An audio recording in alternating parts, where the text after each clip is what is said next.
Here at Paddy Power, we're the home of the Money Back Special, with some incredible offers every single week. Check out the website or app today. Terms and conditions apply. 18 plus, begambleaware.org. Welcome along to the Weekend Review Racing Postcast. Myself, Dave Orton, back in the chair. Maddie Plough on holiday at the moment. She'll be back next week, of course, with you. I'm delighted to say, however, we do have Robbie Wilders in the studio, and also across the Irish Sea, Justin O'Hanlon joins us, top Irish correspondent, and Sam Harley from Paddy Power as well. Let's go. Well, we know what we're going to top the show with, don't we, chaps? Wilders, take it away, Enable. Yeah, really good to see. Amazing stat that her 11 wins have come at 11 different tracks, which is really hard to believe. I wanted to take her on beforehand. I thought there were doubts over the trip. She's not run over 10 furlongs in quite a while. That's madness, isn't it? I mean, why were you thinking that? Well, I mean, she's not obviously been campaigned over 10, but I don't know. I thought maybe something with a bit more potential speed might catch her out, and it was first time. But no, you should never take her on.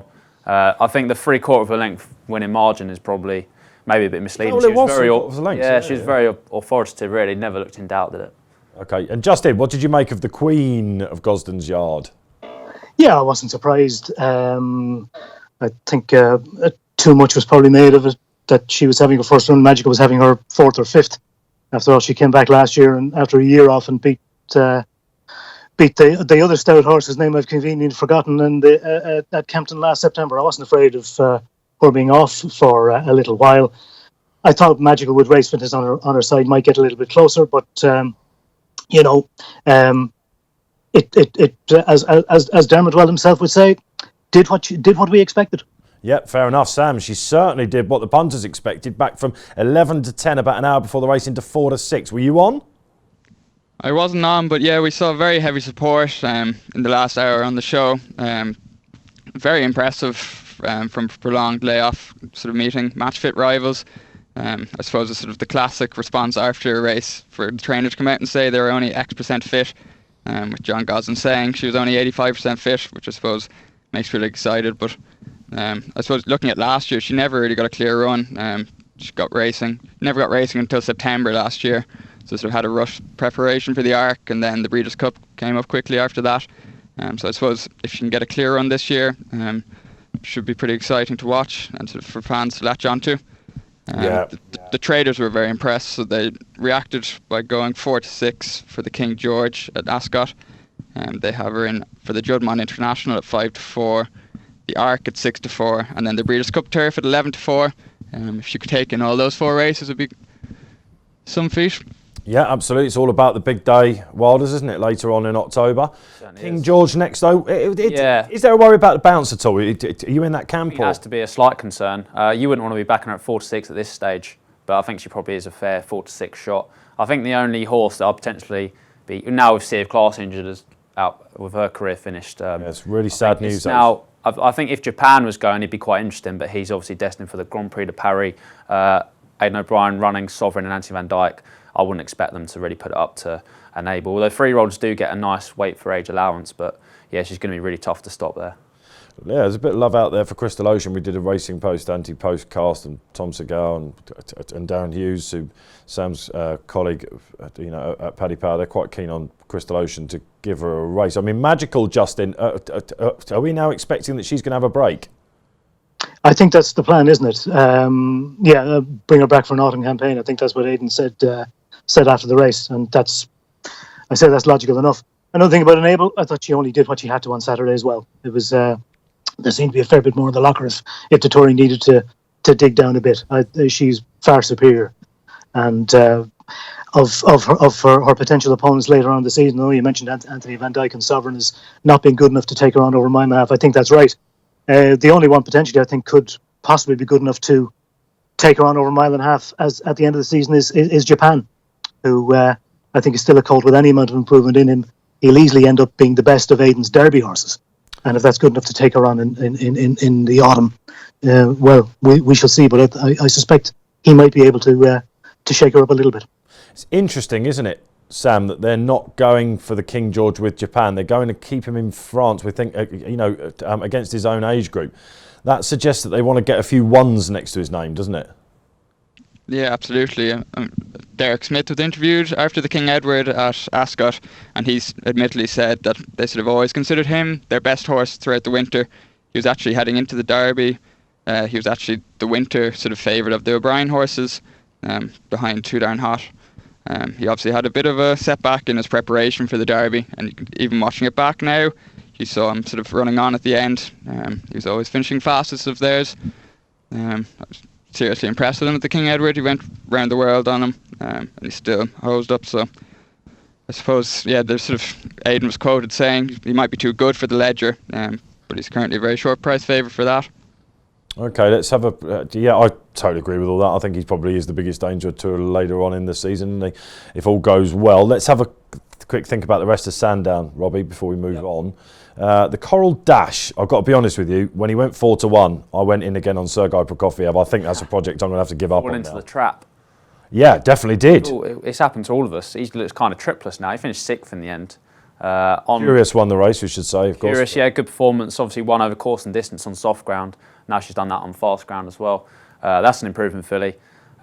Beat the right horses, I suppose. Garrus was 2nd. He's beat Soldier's Cool, who went on to finish 3rd in the King's Stand. Caspian Prince 3rd. He's obviously been carrying massive weights in handicaps for years.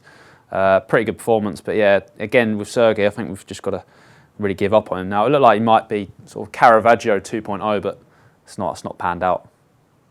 Fair enough. Justin, Sandown, did you get to see much of the rest of the racing there? Yeah, I saw Falcon 8 win the marathon.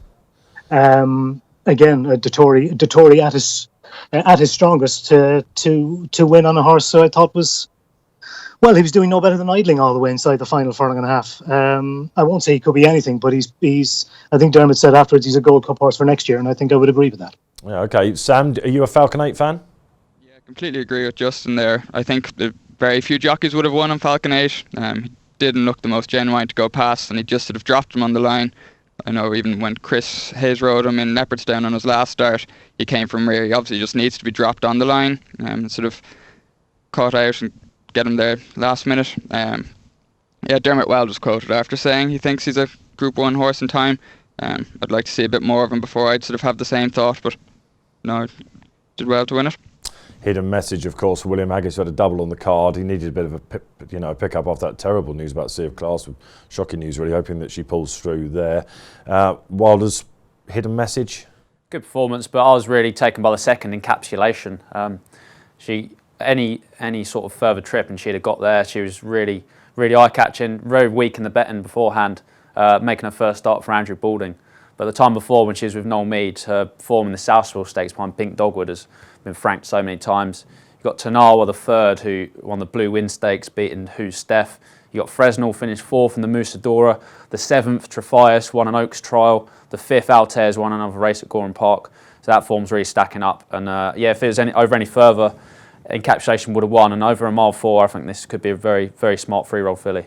Okay, that's Sandown then for everyone out there. There was also some very decent racing at Haydock as well. The Lancashire Oaks, the Old Newton Cup. Sticking with you, Robbie, anything to really take from Haydock?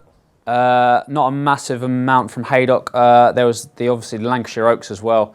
M. Bihar and Dramatic Queen going toe-to-toe, but there's not much between those fillies. Expected a bit more from Classique in third. She obviously beat True Self. Ground? I think so, yeah, that was on heavy ground when she defeated True Self, but I wanted to give her a chance on fast ground to see if she's improved. But I think now we can say she's probably a bit of a mudlark.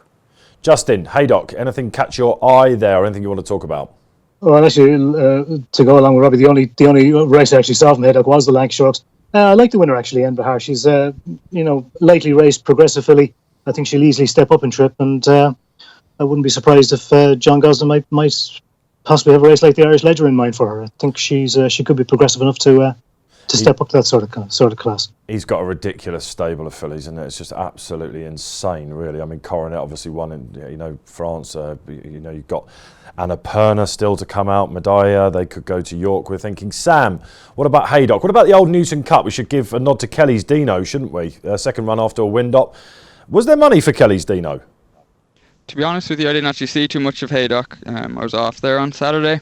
I watched the Lancashire Oaks, and it was the second time these two fillies had met. M. Bihar had been beaten by Dramatic Queen at York last time, but the dropping back down to 1 mile and 4. She was able to hold on and beat her by a neck. It looks likely that the two will meet again in the Lily Langtry at Goodwood, over 1 mile and 6. And we have Embahar at 5-1 and Dramatic Queen at 4-1. So it'll be another tight match there. Okay, yeah, that's a good show. Of course, Glorious Goodwood hot on the heels. Talking of hot, let's go to France on Sunday then. The Prix Jean Prat and Too Darn Hot did indeed bounce back. Finally, belatedly you might say, got his head in front for his 3-year-old campaign. Last year's champion 2-year-old Robbie, was he back to his best? That's a big question. Well, on RPRs, he registered an RPR of 125, and that was equal to his Dewhurst run, where he obviously beat Advertise and Anthony Van Dyke. I think he was back. I think he was always entitled to win this on the horses he was facing. Space Blues was second favourite, taking a big chunk out of the market, and he won a handicap at York off a mark in the high 80s a couple of runs ago. So he's obviously improved a hell of a lot since, and he went close in the Jersey. But I think he was entitled to win this quite impressively. I think we can say now that probably 7 furlongs is his trip. He's got the Prix de la Forêt potentially. The Maurice de Geest maybe over 6.5. I think he looked like he had enough speed to maybe go down slightly in trip. He is back, and I was surprised. I thought maybe he might be supplemented for the July Cup at the last minute, but he's not been. He'd been interested in there because that looks quite an open race, and we'll probably talk about that later, I'm sure. But no, very good to see him back, and he's still got a hell of a lot of ability if he can register RPRs of 125. Does seem like they're going to consider a sprinting project for Too Darn Hot, doesn't it? Justin, what did you make of the sizzling Too Darn Hot? The sizzling Too Darn Hot. Well, I was reminded by a member of the Irish training fraternity last night on Twitter what I'd said about Too Darn Hot after Ascot, when I said he was tripless and a rogue. And well, you know, it seemed a logical, it seemed a reasonable conclusion to come to at the time. But you wonder what the hell they've been doing with this horse all season, training him as a Derby horse, and now they think he's a sprinter. Yeah. It's quite remarkable. But as for yesterday's race, I think Robbie hit the nail on the head. It was a race he was entitled to win. I don't think there wasn't really another Group 1 horse in the race. He won it. It was a soft race which he won well. Now bigger tests await, whether he'll come through them or not. You know, I still, for me, the jury is still out a little bit. Looks like he might go for the Sussex next, maybe.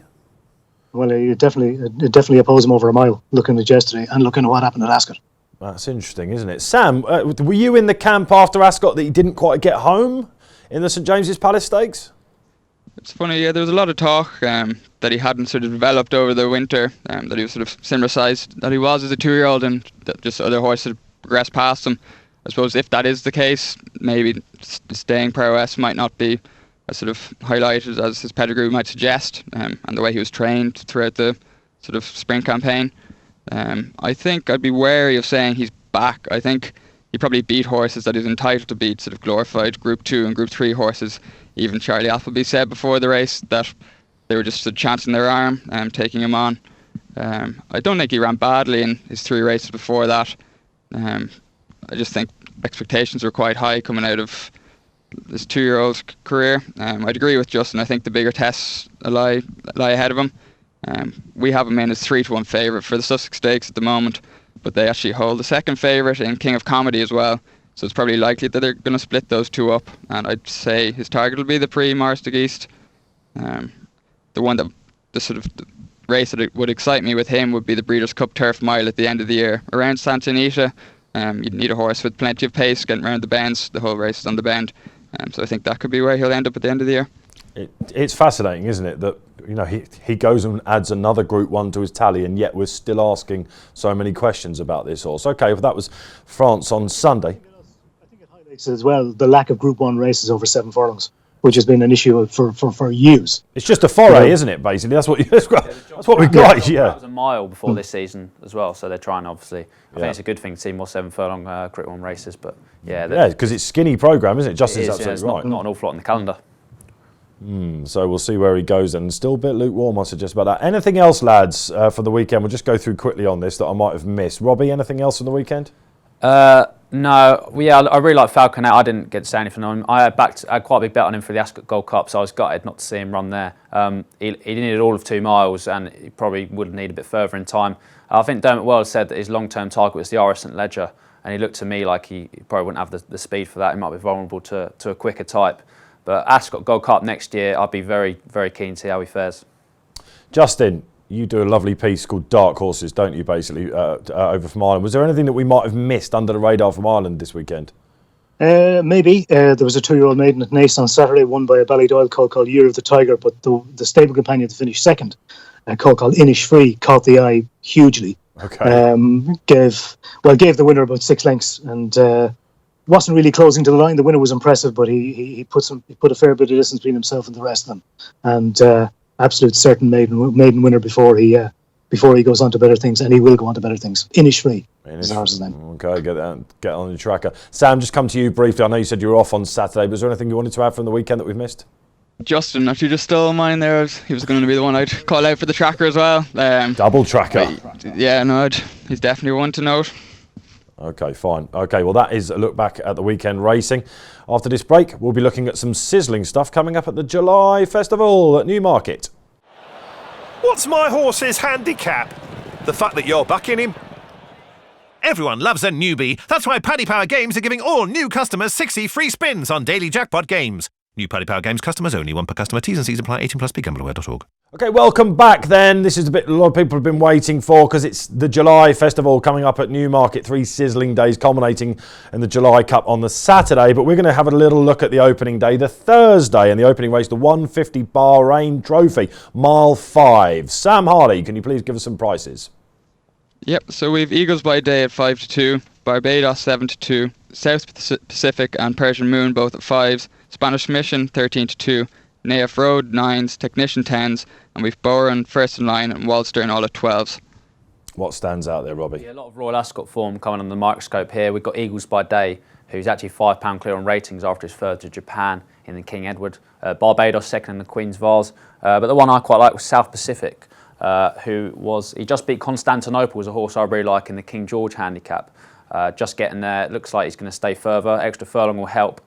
Slightly bigger price in the betting, and he actually beat Barbados in winning his maiden, and he's a bigger price than Barbados, so that'd probably be the way I'd be looking, even though you have to respect Eagles by Day because that was quite a big run behind Japan. Yeah, the Japan form we're expecting to be advertised. Justin, have you had a look at this race? I have, and Robbie has stolen my thunder completely there as well. I think South Pacific of the 2 O'Brien ones is the one I like as well. As Robbie said, he beat him and just touched him off in a maiden at Naas back in the spring.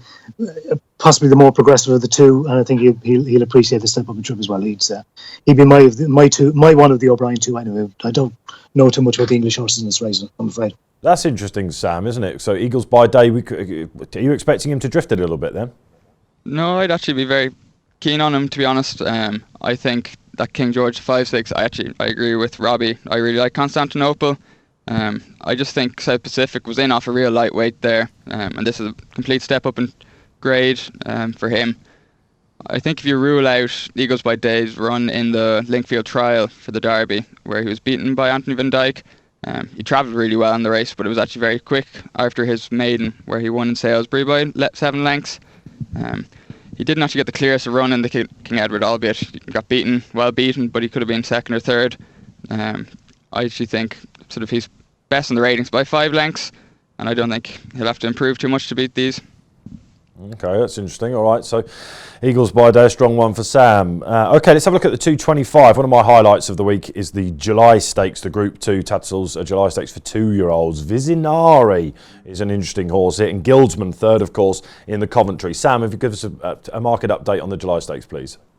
Yep, so we've Visinari, who apparently blew the clock up in his maiden, 5-4 at the top of the market. We've Guildsman 3-1, Pistoletto 11-2, Platinum Star 7s, Royal Lytham and Busala both at 10s, and then we've Mount Fuji, King Neptune and Classy Moon at 16s. Is this a bit of a match-up then, Robbie? I think Visionary is going to be really tough to beat. I know he's quite a short price, but he obviously won the on course and distance. He won the race that Calix won last year, and probably just as impressively. He beat a really high-regarded Godolphin colt called Ottoman Court, 3.5 lengths, and there was 10 lengths back to the third. It was a massive run. They decided to bypass the Coventry, which is probably good in his development, really. You expect an improvement from that, and I don't really see too many chinks in his armour at this stage. What about you, Justin? Are you a big fan of Visinari? I had a look at that race this morning, Dave. Yeah, visually very impressive. The first 2 put about, I think, 10 or 12 lengths between themselves and the rest. I think anything that's been behind, apart from one horse, has been beaten since. Is maybe, if you're being picky, you'd have that little bit of a doubt about the actual form of the race. But you're obviously going to have to be wary of the Ballydoyle challenge here as well. Although he's had stronger looking representation in this particular race. He has the unbeaten Pistoletto, who fell over the line at odds on at Naas last time. But I mean, if Gilsman has the Coventry Stakes form to his credit as well, it's the best overall piece of form in the race. And I mean, if Visionary beats him, he's obviously a pretty smart colt. But Gilsman would have to be one you'd very much like to keep on side as well in a race like this. No, I'd agree with that. Actually, I saw him at Royal Ascot in the flesh. He's a very good looking horse. Sam, which way are you swaying? So I think Visionary's probably my nap of the week. I think there's a bit of 6-4 still out there. I'd be eating that up. I think O'Brien holds 4 of the 13 entries, so he's not going to run all of them. So he's probably going to take 2, maybe 3 out. I think it could crop up to be a small enough field, and with Frankie booked, I could see this horse going off odds on, so I'd be taking the 6-4 here. Yeah, it's a mouth-watering prospect, that race, isn't it? Then the July Stakes, half an hour later over the same course and distance, is the Bet365 handicap 6 furlong. Handicap for 3-year-olds. This is always a really, really classy race. It's horses that really have probably got pattern races down the line in mind. Sam, have you got prices on this, please? Yep, so we've Aplome in at 6-1 favourite. We've Dazzling Dan and Shorter Skirt at 8s. We've Pastavino, Gabriel the Wire, Beat Le Bon and Street Parade all at 12s. And then we've Moskill, Magical Wish, Jaleel, Dominus, Top Breeze and Swindler all at 14s. Is this a race you like, Robbie? Yeah, I really like one here. The last name, Swindler, 14-1 to me seems like quite a big price. I don't really understand how he's only rated 82. Last year, he ran in 3 maidens. He got touched off on all of them, but he had some really smart form.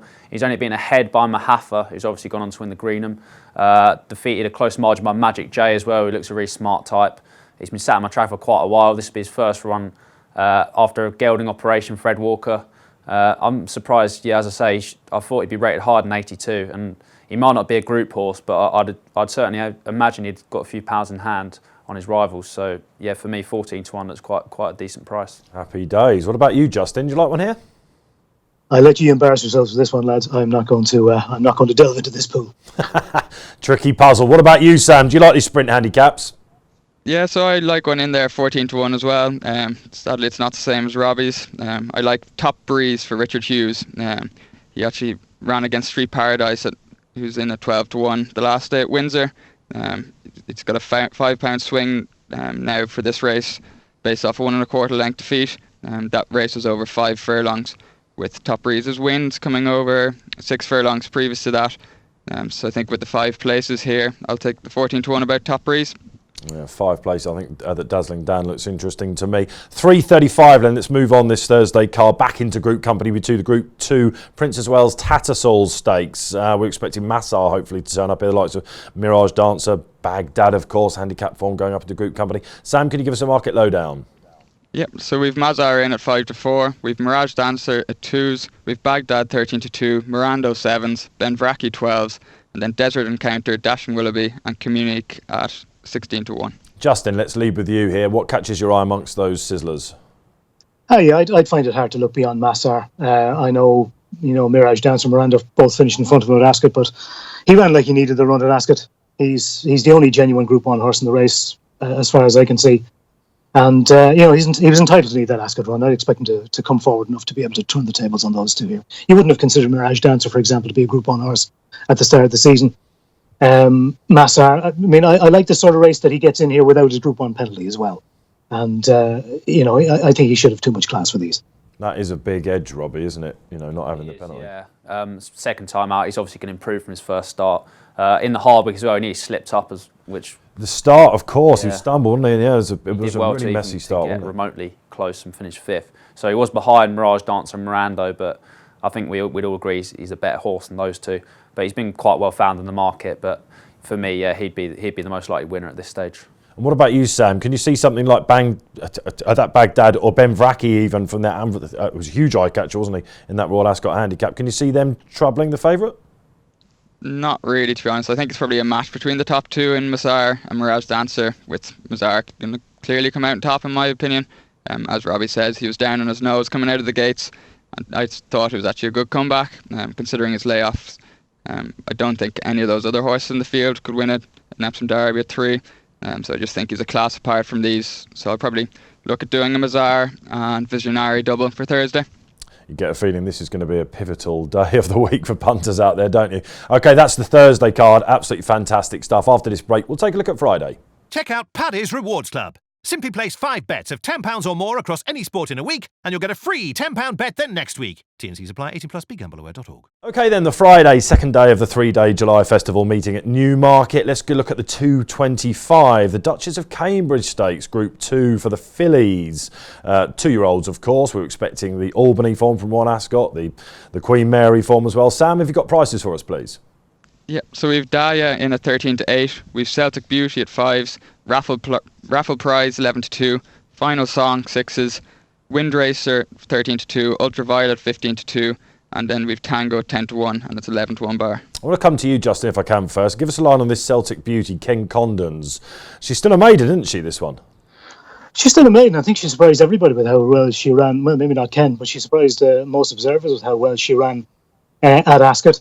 The winner was always holding her, and if they met again, I don't really see any reason why Celtic Beauty should turn the tables. But, you know, Ken Condon, who, of course, as you know, won the Irish Guineas last year with Roman Eyes, trains on the Curragh. Very, very good trainer, in my opinion. Does very well with the ammunition he has. And, you know, after Roman Eyes last year, he's starting to get a better quality of horse in his care as well. And I think he'll do as well as anybody can do with this filly. But I mean, if she's up against De Gea again, as I say, you'd expect. I would expect anyway for them to finish in the same order. A couple of other interesting ones in the race. I don't think Wind Racer will run. I think I very much doubt she'll make the trip. There's plenty of good races over here for the likes of her to take her chance in without having to travel to Newmarket. I did manage almost by accident to see that Ultraviolet make its debut at Newmarket there a couple of weeks ago. Won a maiden by half the track. I don't know what the quality of the race was, but it being a Newmarket made, you'd obviously expect it to be of some sort of import. And you know, she's very much the unknown quantity of the race. But as I say, if Variance Filly turns up in this race, you'd expect her to take all the beating again. Interesting. Robbie, give us a word on this then. It looks like a fascinating, sort of puzzle, doesn't it? It does. Obviously, Dai was really impressive in the Albany, but to me, she maybe seems slightly short on the betting. Like Justin, I was actually quite intrigued in Wind Racer for Jessie Harrington. She's had so many 2-year-old winners recently. She's absolutely on fire at the moment. This is the only entry. A lot of fillies, yeah. Yeah, if she did make the journey over, I'd be keen on her. She defeated a highly regarded Ballydor filly called Love on her debut. Jessie obviously had Alpha Centauri winning at this meeting last year in the Falmouth. So she took a chance. I would probably, as I say, chance her. But I think I'd want to take on Dai. Form ties in closely with Raffle Prize, who's a bigger price as well. That'd be the way I'm looking at it. I think the Raffle Prize at that 11-2 you're offering, Sam, looks like a bit of value to me. Would you agree? Couldn't agree more, Dave. Raffle Prize is the one I'd written down here. I think it's far too big a gap with Daya. We're obviously going to see the Queen Mary form against the Albany form meet here. Just the other day, the fourth from the Queen Mary, Liberty Beach, won a listed race emphatically at Sandown. Really impressive, wasn't she? Which franked the form fairly nicely. I think Frankie's booked already to do the steering again. Looking back at the maiden, they both ran, and Dai actually beat Raffle Prize by 1 3/4 lengths.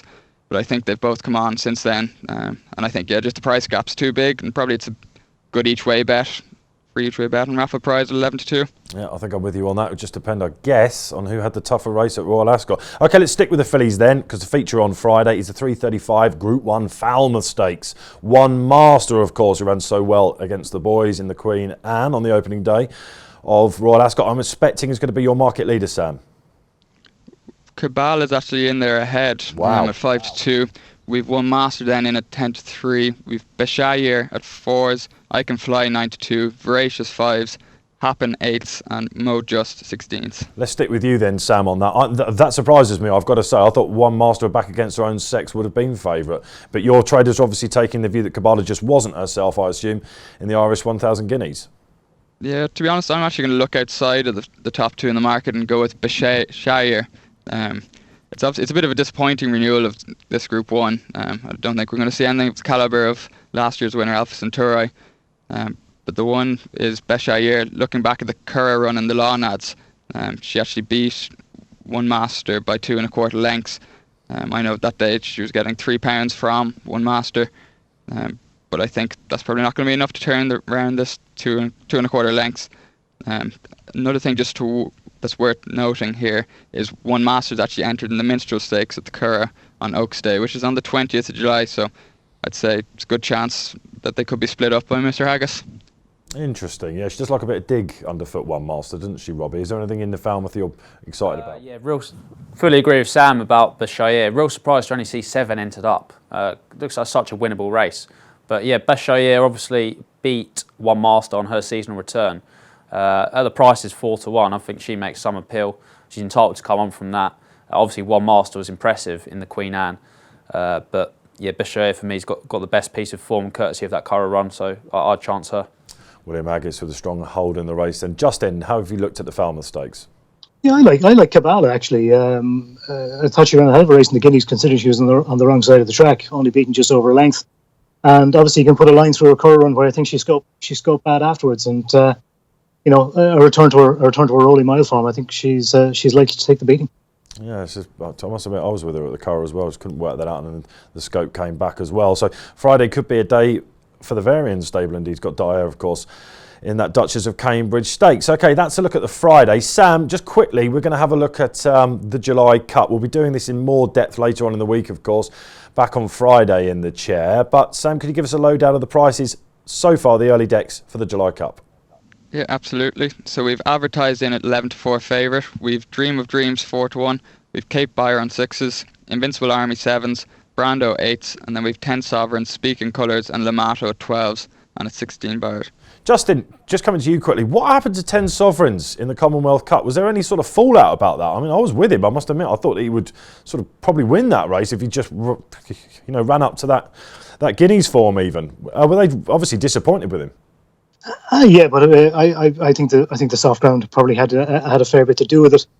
He's a bit Marmite, this horse. You're either all over him, or you love him, or you have doubts about him. And I suppose I'm maybe semi-Marmite. I'm sort of stuck in between. I thought he ran a hell of a race in the Guineas for a non-stayer. I was disappointed with Alaska, but I mean, back on quick round over a stiff 6, I think it could be absolutely the making of him. And if he doesn't beat advertise at this time, I think he'll get a hell of a lot closer to him. Yeah, I've got a feeling he will. Yeah, he's the most realistic alternative to advertise. I hope they might let him rip this time as well, Justin. He'd like to get on with it as a 2-year-old, didn't he, in that middle park? And I was a bit surprised that they held him up in mid-pack at Ascot. Yeah, but he idled all the way to the line in the middle park as well. Fair enough. When he won his 2 races at the Curra, I think he wasn't held up when he won his maiden. He won his maiden by a wide margin, but in his second time out, he sort of raced handily. My memory might be fuzzy on this one now, but I think he raced handily, and that's probably what suits him. It suits him best. He probably doesn't like to see too much daylight too early. I think if he gets a good toe into this race, it could. He could run a very big race indeed, and it's likely that he will get a good toe into the race. I like that term. He's a Marmite horse, Robbie. Are you a Marmite fan? Do you love it or hate it? I absolutely love Marmite, yeah. You look like a man that loves Marmite. I have an awful lot of it, yeah. I have it with scrambled eggs quite a lot. A lot of people. I think we should move on quickly from that. Can do. I can talk you through the recipe, but obviously it's self-explanatory. Anyway, Curveball from Wilders. The horse I like in the July Cup is Pretty Pollyanna. I've already taken some 33 to 1. Her best performance of her life probably was the Duchess of Cambridge win last year, where she won by 7 lengths over course and distance. She's trained on. She proved that in the Irish 1,000 mile Hermosa, not beaten far. Returned to sprinting. I don't see an issue with that. I just think she's still too big a price, and you can obviously make a case for a lot of them at the top of the market. But for me, there's still a bit of juice in Pretty Pollyanna. I spoke to Ollie Bell, Michael's nephew, of course, and he said we don't think she quite gets the mark. It was interesting there. In the Coronation Stakes that she went from the front in that case, they're definitely thinking that she's going to win this summer as well. So that is quite interesting back at Newmarket. What about advertised, Sam? Is this a horse that it's really hard to crab his 6 furlong form, isn't it? Yeah, I think, obviously he was a good winner at Ascot in the Commonwealth Cup. I'm still kind of yet to be convinced by the 3-year-olds. They all seem to be beating each other, left, right and centre, especially sort of the mile and the sprinting distances. I think the one I'll take him on with Dream of Dreams, nothing too original, but I think he was beaten ahead by Blue Point when staying on in the Diamond Jubilee. There's no Blue Point in this field, in my eyes. It's obviously a pity that he can't turn up here, but it was good for him to go out at the top. I think I'm going to keep it simple with Michael Stout, an improver. Dream of Dreams, a 4-1 for me. Yeah, should like that stiff finish, I think, shouldn't he? Okay then, lots of good racing, of course, elsewhere this week. Let's see in the midweek naps whether everyone's concentrating on Newmarket or not. This will not be beaten. Sam Harley, please give me a winner this week. Yeah, so just before I give my nap, I'm going to just give a quick rundown on a race in Leopardstown on Thursday. 7 Furlong Maiden. We obviously mentioned her earlier on, but the half-sister to Alpha Centauri is entered up there for Jessie Harrington, whose 2-year-olds are in fine fettle. There's also half-sisters to Minding, Requinto, Johannes Vermeer, Hermosa, Kew Gardens, all entered up for the O'Brien yard. So it looks like a real hot fillies maiden there. So it's probably one for the viewers to watch on Thursday to pick up clues for races towards the end of the year, like the Moigler. And then just heading back to... You missed out the one Ballydoyle one there that's going to win that race if it turns up sound. That's Ennis Diamond. Have a look at that one's run at the Curragh last weekend, and you won't believe what you see. Grand, and then I'll head back to Newmarket for my nap. A horse called Karasu in the Bet36 handicap over 1.2 miles on Friday. 3-year-old for Roger Charlton. Looking back to his debut, he was only beaten and necked by a horse called Good Birthday at Newbury, who's since gone on to be rated 95. Karasu's rated 85 here, and we'll be getting £10 off Good Birthday, who's in the race as well. Just looking back to his run in Nottingham, he was third behind a horse called Pondus, who's won since, and went on to run in the King Edward at Ascot, rated 96, and he's also won at Leicester since then as well. And the experience is probably against him, but I think he could be really well in off 85. I think he's around the 8-1 mark. Karasu for Sam then. Okay, Justin, give us a winner please this week, midweek nap. I'm going to be completely unoriginal, Dave, and go for Massar in the Princess of Wales at Newmarket on Thursday. Or it's a Friday? Thursday. Justin keeping it solid. Last but certainly not least, Mr. Wilders. 3 o'clock in Newmarket on Thursday. Horse I touched upon earlier, Swindler. 4-1 with Paddy Power, a bit bigger elsewhere. I'm adamant he's well handicapped and should go close off that mark. Okay, the midweek naps. Okay, thanks for joining us then for this weekend review and a look, of course, to the sizzling July festival. I'm Dave Orton. Don't forget, I will be back switching seats actually with Bruce on Friday, where we're going to have a really good look at the Saturday card and Sunday's action as well. My thanks to Justin O'Hanlon, Sam Harley and Robbie Wilders. Thanks for joining us. Paddy Power Games has over 250 of your favourites to play online, and we're going to attempt to name them all in this 10-second ad before the T's and C's kick in. There's Blackjack, 18+, begambleaware.org.